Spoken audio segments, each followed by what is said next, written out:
Ayan. Super ganda din ng love messages. Saktong-sakto talaga dito guys.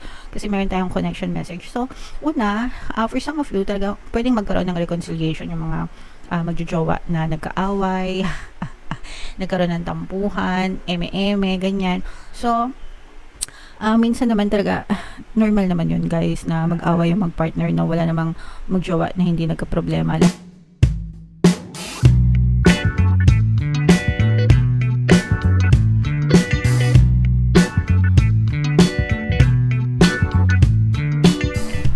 Hello guys, hello Scorpio, welcome back to Pinoy Pixie Tarot. Ang pamagat ng episode natin for tonight is OOTM, Oracle of the Month, para ngayong October para sa Scorpio, Sun, Moon, Rising, Sun, and Venus. Meron tayong tatlong set ng decks dito guys. Ito yung para sa spiritual messages nyo, ito yung para sa life messages, and ito naman yung para sa love life mga kapiksi. Kung ano na lang yung message na makaresonate kayo guys, take that message kasi hindi lahat ng message magre-resonate. So para sa spiritual message nyo guys, we have the giraffe energy or giraffe message. Para sa inyo, close up natin. Rise above earthly matters, glide through life with grace. You are able to see the right path, stand tall in your self-worth, and love with a big heart. So, yeah. Napakaganda ng message na. So, ito, parang sinasabi dito na huwag kayong matakot na tumayo, no, sa sarili nyong mga paa, mga kapiksi, and malayo pa yung mararating nyo. Kapag mataas or malayo yung vision nyo, mga kapiksi, anything na makita nyo, diba, in your vision, lahat pwede nyo ma-achieve sa buhay nyo. Parang mga, di ba yung mga giraffe guys, mahaba yung leeg nila. So imagine mo if mahaba yung leeg mo, mataas ka, di ba? Nakikita mo lahat, almost anything, mga kapiksi, di ba? So parang ganon kayo, meron kayong kakayahan na makita kung gaano kataas, or kumbaga malawak yung nakikita nyo, malawak yung vision nyo, malawak yung perception nyo, malawak yung nakikita nyo sa buhay nyo, and therefore ganun din kalawak yung pwede nyong marating, hindi lang yung nakikita, no, pero ganun din kalawak yung pwede nyong marating sa buhay nyo. In short, pwede kang maging limitless, and totoo naman yun guys, lahat tayo limitless, no, limitless yung potential natin sa buhay. And again guys, no, to remind you, you can be, do, and have anything that you want in your physical reality as long as nakikita mo siya, as long as pinaniniwalaan mo siya, it can be pushed out in your physical reality. Ang maganda dito guys, no, alam nyo yung tamang landas, alam nyo yung baluktot na landas, kasi di ba sabi ko nga, yung mga giraffe matataas yung leeg nila, so nakikita nila, di ba?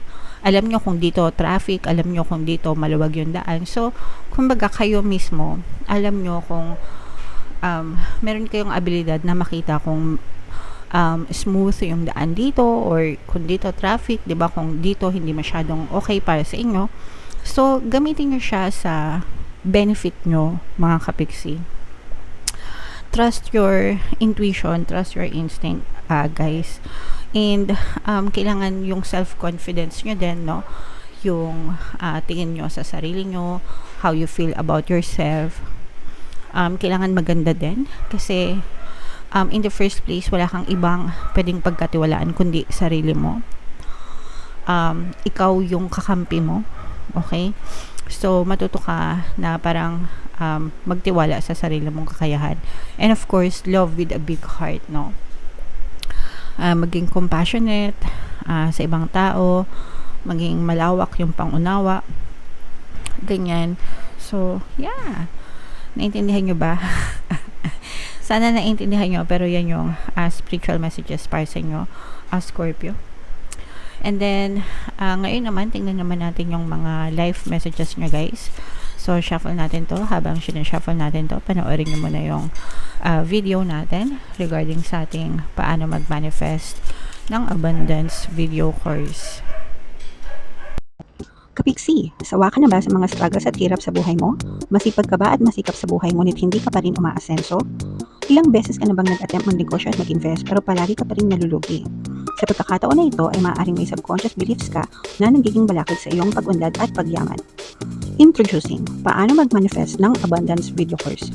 Dito ay matututunan mong ma-overcome ang mga balakid mo para tuluyan ka ng umunlad, umasenso, sumagana, maging matagumpay, successful at maswerte sa iyong kabuhayan, pera, trabaho, negosyo, salapi at kaperahan ng bonggang-bongga. Dali, mag-send na ng email sa pinoypixitaro@gmail.com at simulan na ang iyong pagyaman ngayon.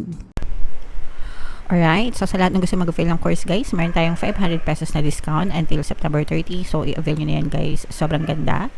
And meron din tayong bagong course, paano mawala ang third party at magkaroon ng harmonious na relationship para mawala yung mga kabit ng mga jowa nyo guys. 20% discount naman yan until September 30. So i-avail nyo na mga kapiksi, sobrang ganda. So, ito yung life messages para sa inyo. So, we have connection and self-respect. So, this is more on love connection, guys, no? Pero mamaya, titingnan natin kung ano yung magiging love message para sa inyo, kung maganda ba talaga or hindi. But, with this one, ibig sabihin nito, guys, nagkakaroon kayo ng matibay na connection. Unang-una, kung meron na kayong partner or specific person, romantic love partner, mga kapiksi, tumitibay yung connection nyo, mas lalong nagiging strong yung pagmamahalan nyo sa isa't isa. Kung kayo naman ay single, maaaring nyong ma-attract yung connection, yung specific someone na para sa inyo talaga. So, ito naman guys ay pinagdadasal, palagi yan, sinasabi ko sa inyo. So, kung single kayo talagang and gusto nyo na magkaroon ng relasyon, talagang ipagdasal nyo and ihiling nyo, no? Na ipagkaloob talaga sa inyo kasi be specific with what you want, kung ano yung mga katangian ng mga gusto nyo, and you will manifest it, mga kapiksi. Alright? So, ito guys, i-mind nyo na yan. Mind, loving connection. Yee! And then, ito yung self-respect na sinasabi, mga kapiksi do. Meron din tayo ditong stand tall with your self-worth, diba? So, dapat maganda talaga yung respeto nyo sa sarili nyo, mga kapiksi. Self-love ito, self-respect, self-concept. Kung gusto nyo na igalang kayo ng ibang tao at irespeto kayo ng ibang tao, dapat ginagalang at nirerespeto mo rin ang sarili mo. Minamahal mo ang sarili mo, how you feel about yourself and how you perceive yourself. Ibig sabihin, kung ano nararamdaman mo para sa sarili mo and kung ano yung feeling mo sa sarili mo and kung paano mo nakikita yung sarili mo, ganoon ka rin nakikita ng ibang tao. So, it's very important na bago mo pahanapin sa ibang tao, yung pagtrato ng ganon sa sarili mo, ikaw yung unang magtatrato nun sa sarili mo. Naintindihan mo ba? So, ibig sabihin, kung gusto mong mahalin ka ng tao, gusto mong igalang ka ng ibang tao, mahalin mo muna ang sarili mo, igalang mo muna ang sarili mo, and you will get the same amount of love and respect from other people. Okay?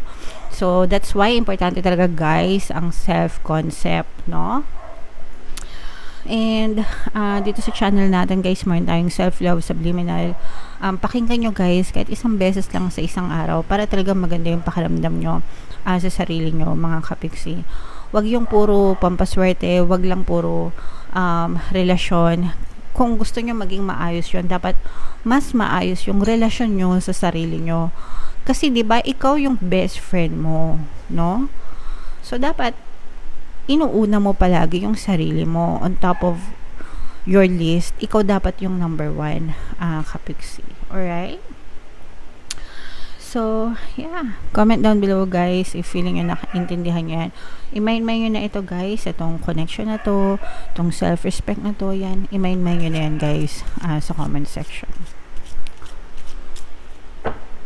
And then, yung last naman guys is yung love message, no? Again guys, meron tayong bagong course paano mawala ang third party at magkaroon ng harmonious na relationship. Super ganda. Ayan. Super ganda din ng love messages. Saktong-sakto talaga dito guys. Kasi meron tayong connection message. So, una, for some of you, talaga pwedeng magkaroon ng reconciliation yung mga magjojowa na nagkaaway, nagkaroon ng tampuhan, eme-eme, ganyan. So, minsan naman talaga, normal naman yun guys, na mag-away yung mag-partner, no? Wala namang magjowa na hindi nagka-problema. Lahat yan, nagkakaroon ng pag-aaway, pagtatalo. So, depende na lang yan sa pag-iintindihan nyo kung gaano kayo ka-willing na mag-forgive and forget, diba? So, dapat magkaroon ng forgiveness, acceptance, no? Mag-set ng expectation, i-communicate ng maayos sa partner kung ano yung hinahanap nyo sa kanila, and tanungin nyo din sila kung ano yung hinahanap nila sa inyo, and mag-compromise. So, pwede magkabate yung mga magkakagalit na jowa. For some of you, pwede may bumalik din from your past, okay? Para mag-sorry. Not necessarily na magkakabalikan, pero pwedeng magkabalikan, pwede ring magkabate.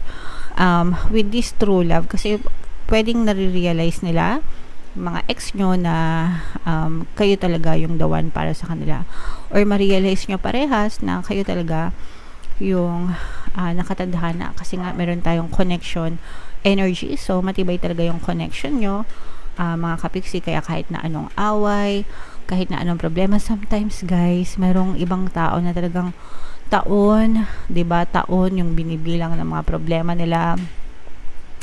Hindi pa rin sila naghihiwalay, mga kapiksi, hanggang sa matapos na lang yung problema nila, magkasama pa rin sila. And that's because they are so blessed and they keep on fighting for their love. Hindi nila binibitawan. And sometimes guys, ganun talaga. Pag mahal nyo, pag gusto nyo, hindi kayo susuko. Habang hindi nyo sinisukuan, hindi yan matatapos. Pero, pag sumuko na kayo, tapos na. Okay? Kasi, it's your life, it's your love life. Kayo yung magdidikta na magiging outcome yan. So, hanggang gusto nyo ipaglaban, go lang. Kung ayaw nyo na, okay lang din. Ang importante is, mahal nyo pa rin yung sarili nyo, whether or not in a relationship kayo, or not in a relationship, mga kapiksi. Okay? So, yeah. Ang haba na naman ng mga hair nyo, Scorpio, no? So, comment down below, guys, no? Kung naka-resonate kayo. Ito, guys, i-mind nyo yan. Mind reconciliation, mind true love, mind connection, di ba? So, i-mind nyo na yan. Kikiligin kayo dyan talaga, mga kapiksi. So, yeah, comment down below, guys, kung naka-resonate kayo. And kung saan kayo naka-resonate, dito ba sa spiritual, dito ba sa life, or dito ba sa love life, comment down below, mga kapiksi. And panoorin nyo na yung ating 2025 kapalaran, guys. Ito yung video, and ito naman yung ating success stories ng paano mag-manifest ng abundance video course. Click here to subscribe, guys, and panoorin nyo itong ating Pampaswerte Subliminals. Thank you for liking, sharing, and subscribing. See you again next time. I love you all. Have a nice day. Bye-bye.